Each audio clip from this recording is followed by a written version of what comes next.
Hello there. Good day. I hope that you are safe and well. Today is a very exciting day because we're kicking off a 4-part series of transformational change. This is obviously a monumental moment where the entire world is amid transformation.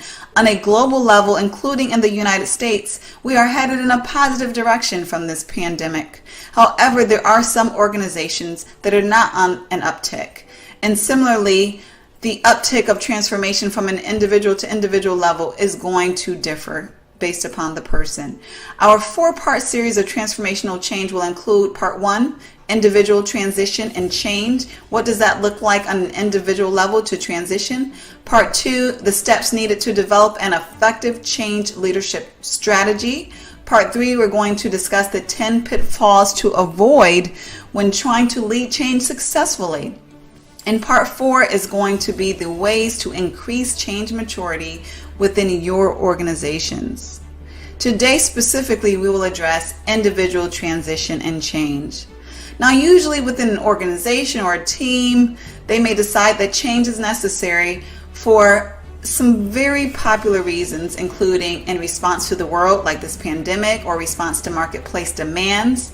They may want to change or transform to save money, to save time, to provide better quality, or to even create better services or products, creating something completely new altogether. Whether an organization is 300,000 or 10, they might make a decision for the sake of the entire organization to transform or to change.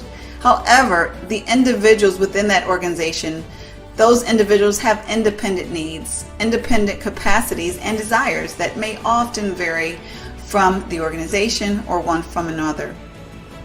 Your organization may be working to adapt right now due to COVID to telecommuting or what have you.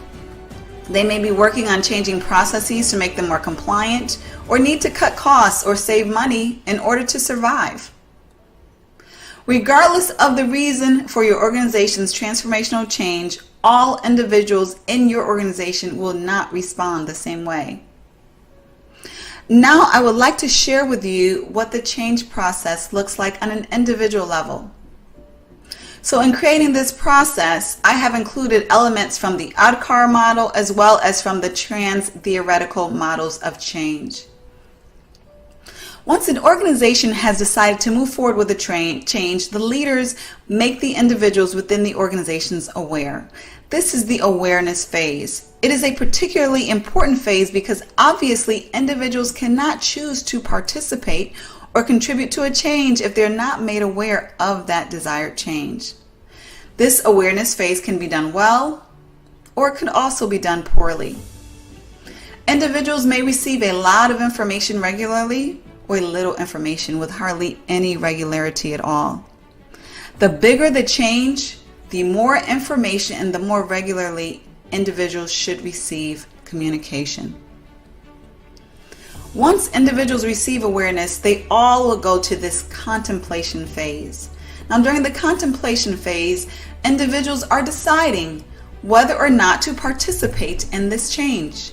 They are contemplating whether it's in their best interest or the best interest of their organization based upon their perspective, whether or not this change should happen. Now, of course, the level of effectiveness in implementing the awareness phase will influence the outcome of the contemplation phase. After the contemplation phase, individuals will either choose to engage or disengage with the change.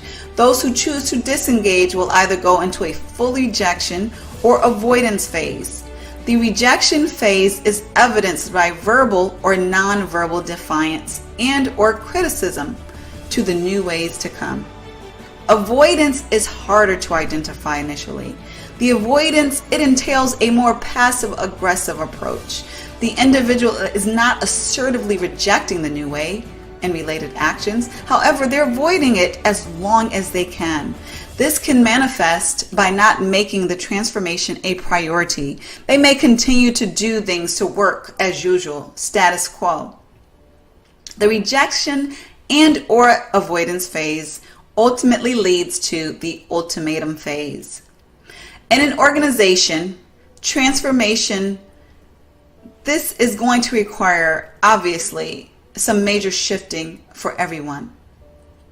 Individuals will need to eventually adapt to survive and thrive within the organization, or otherwise. In the ultimatum phase, the individual may have rejected and or avoided the new way as long as they could, and now they need to make a decision.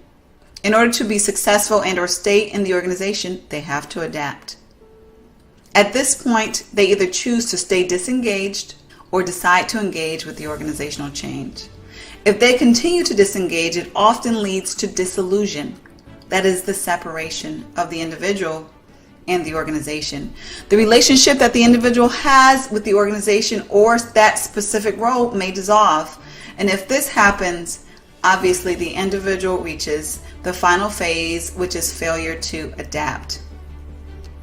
Now, individuals who ultimately choose to engage, they will go through this process of saying goodbye or letting go of the old or current way that things are done.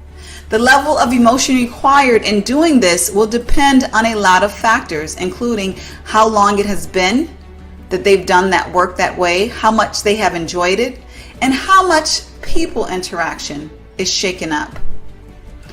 This is going to influence grossly the level of phase changes that they will need to go through and how long in order to ultimately be successful. There are a myriad of factors that will influence this.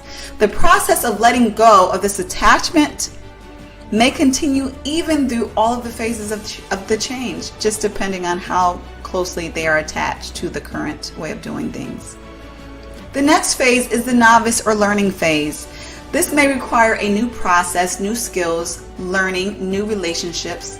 Essentially, the individual may become or feel like a novice all over again, and this brings anxieties in and of itself.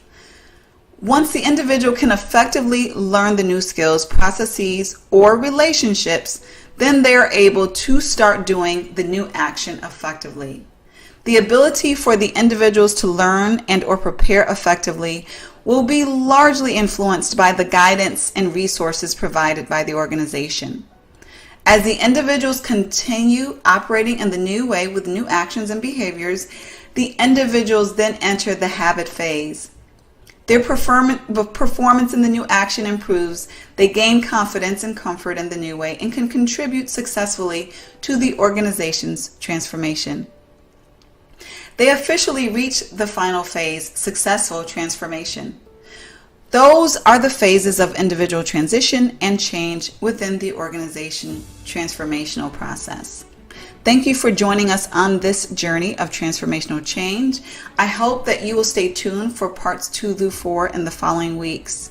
If you know a colleague or a friend who will benefit from this information, please share it through email or social media. If you would like to learn more about how to bring a change certification program or a change class to your organization, don't hesitate to reach out by clicking the information here. And to learn about availability of coaching spots with Dr. Lepora for leadership, transformation, or change and talent management services, please reach out for your complimentary exploratory session. Have a wonderful day.